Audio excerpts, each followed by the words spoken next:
I was talking to Shaheem and Tanner, two of your defensive backs, about covering UVA's receiver. They have a 6'7" receiver and a 6'7" tight end. How do you kind of simulate that kind of size and length in practice? I mean, do you go ask Coach Keats, can you borrow forward and let them run some routes at practice? But how do you kind of make that up at practice? Kerry Angelon's 6'7", so that's the closest we got. Chris Tootle, and C.J. Riley. You know, when we get one-on-ones against our offense every day, those matchups become very critical. But obviously when the game starts, 6'7", 6'7", you know, I mean, you got to do your best and time your ability to jump and be physical with guys like that at the line of scrimmage. I mean, that's the one thing when you're playing a longer guy, there is a lot of surface area for you to get your hands on them early. So we've got to do a good job at that. And on the flip side of that, how much does it help to have a guy like Shaheem who's 6'3" and Malik who's 6'4" to kind of, you know, make up for that size difference? Yeah, I think on the perimeter we're pretty good when it comes to height matchups. You know, it's more when the safeties are covering that big tight end, you know, which is pretty much how it is every week for a safety. Most of the tight ends in this league are 6'5", so, you know, it's kind of what you deal with there. You have to be physical and try to get them off their routes and make quarterbacks make really accurate throws by not just letting people run free. Thanks, Coach. You bet, Jonas. Mike Toper. Coach, good afternoon. No Hoosier quarterback questions this weekend. That's got to be nice. Yeah, that's a plus. I want to ask you, Monday you had talked about repeatedly about having you guys have the chip on the shoulder and kind of practicing the right way as you progressed, and we're now past Thursday here. How have the practices been, and can you get that, or have you gotten that sense of, you know, remain focused looking at Virginia? Yeah, I think this team learned a lot. We've spoken about that already coming out of the Virginia Tech week, and they put an action plan in place for last week that was successful for them. So they've tried to take that same plan, that same approach, and we had a good week of practice, you know. Is it good enough to win? I guess we'll find out this weekend, but there definitely wasn't a day where I didn't feel like we weren't competing the way we need to. There's things we got to get better at. There's fundamentals, there's technique, there's execution. But the effort and the intensity and understanding of what we're trying to get done out there has been excellent. Brett. Dave, last year you had a pretty long stretch of road games. Does that help at all this year with the 3 straight to prepare? Or because of COVID and all the protocols and things that are different, is this totally unique? I don't really like being gone 3 straight weeks regardless of what's going on, you know, pandemic or not. I mean, I don't know. I mean, I guess we'll pay the benefit of this at the end of the year because we've got a bunch of home games to finish the season. But, you know, it's just for the kids to have to miss school 3 straight Fridays. I don't think that's good for guys academically. You know, I wish we could space that out a little better as a league, but that's what we have. From a football standpoint, though, does it help that you have been through this before, or is there any advantage to having done this 2 weeks in a row now? It doesn't help what we did last year because a lot of these kids weren't even out there, so that doesn't help.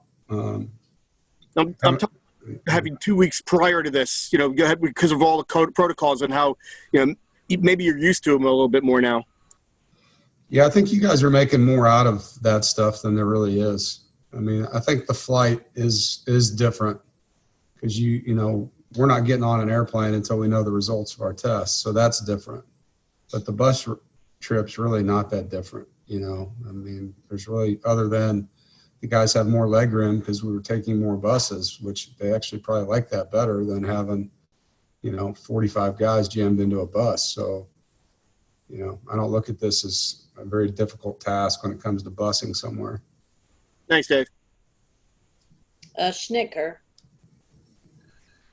Dave, Pitt seems like Pitt did a pretty good job of stopping the run against you guys, and obviously there were a lot of situations in the fourth quarter where you had to throw it. And I know you guys want to run the ball and want to be able to have that balanced offense, but how good is it to know that when that run isn't there for you guys, that you've got a passing game that's capable of moving the ball pretty much strictly through the air? Yeah, I mean, I said this before. You're not going to beat Pitt running the football. There's a reason they're ranked number 1 in the nation in rushing defense going into our game. They've got their whole team up there, so you have to throw to win. You run the ball to be physical against them. You run the ball to get, short yardage first downs. You run the ball to be balanced. But to score points and beat Pitt, you have to throw the football. And we were able to do that, obviously. And it does give us confidence knowing that we have that ability. I know our receivers have been waiting for that opportunity because, in the first game we were able to run the ball basically whenever we wanted. So I think the balance that we want to have, the ability to use their numbers against them defensively is important for us as this year continues, because you don't want to be a team where they're just going to pack the box and say you can't throw it and then you can't. That's not going to be a successful team if that's who we are. Gibby. Yeah, Coach, we talked to Shaheem just a little bit ago, big-time recruit. I think people, when you're a big-time recruit, they expect you to come in right away. But there's a process, isn't there, to get to this point and to get some playing time? Could you explain that a little bit? Yeah, I think for all these guys, recruiting has created almost like a false reality for them. All the edits and the social media and the public fanfare and put you on a pedestal and make you feel like you're already ready for the NFL. It's unfair to these kids because that's not reality. Reality is they get on a college campus, they're now the youngest guy on the team, and everybody there was just like them in high school. And some of them are mature enough to handle it. Some of them are just super gifted and the game's not fast, but that's a very small percentage. Most of them come in and need time to develop, and they need the game to slow down in their head a little bit. And that's okay. That's why most freshmen don't play. In Shai's case, he's on the field as a redshirt freshman, and he's starting. And I would say that's way ahead of the curve for most people. If you're a 3-year starter in the ACC or the SEC, you're an elite football player. So he's in a pretty good position right now, and it doesn't seem like waiting a year to be out there is really that long in the grand scheme of things when you think about it. And he said that he chose NC State over Clemson to win a big-time local kid in a battle like that. That's obviously good for your program. It is. We obviously make a big deal out of keeping these young men home for their families. I do think as they transition from high school to college, that first year is very challenging, and being close to your family and letting them be around you and being able to go to church with them. And there's value in that. And once they see that we can help them develop, not only as a football player, a lot of the players we've had have had NFL opportunities, but they see what the Wolfpack has for them academically and postgraduate, all the things that are out there internship-wise and job-wise for our graduates. It's a big deal. And it's taken a while to get it that way. When we first got here, there was a lot of players like Todd Gurley and that bunch that were going out of the state and playing in other places. So, I think the efforts that our staff has made, the efforts that some of our competitors in state have made to keep players home, it's paying off for both schools. Thanks, Coach. Alec. Hey, Dave. We talked to Tanner Engel a little bit ago, and he had a pretty gutsy performance this weekend. I know he was dealing with some cramps, some other things, and came back and made some plays. To have a team captain have a performance like that where he does grind one out, how much of an impact does that have on maybe some of the younger guys to see that in the secondary?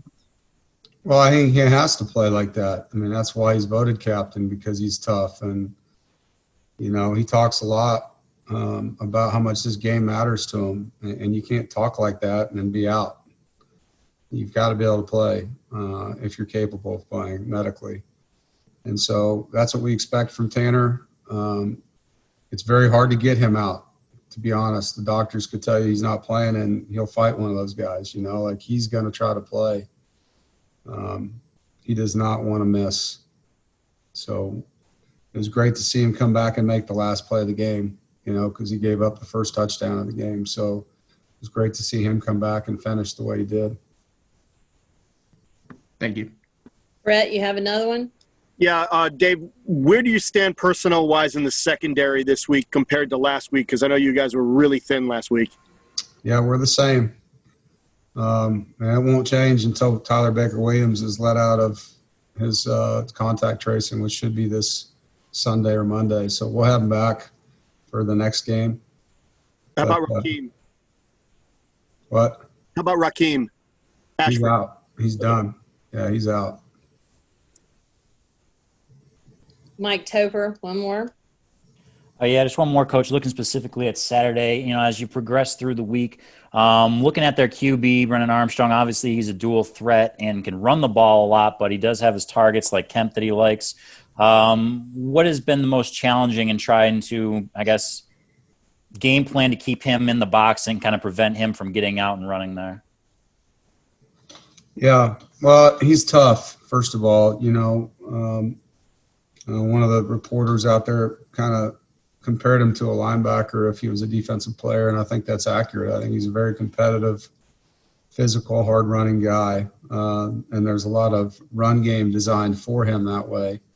He's not a guy that slides, and, he's physical, and we respect that about him. So we got to do a good job containing him. We got to tackle him. We got to force him to beat us throwing the football too. We've got to make that run game be something that's not keeping him on the field, and our guys are going to have to make some plays in one-on-one coverage to do that, obviously. But it's like every quarterback you play. You want to try to get him in the 3rd and long and see if he's good enough. And I know he'll compete hard. You can see that on film.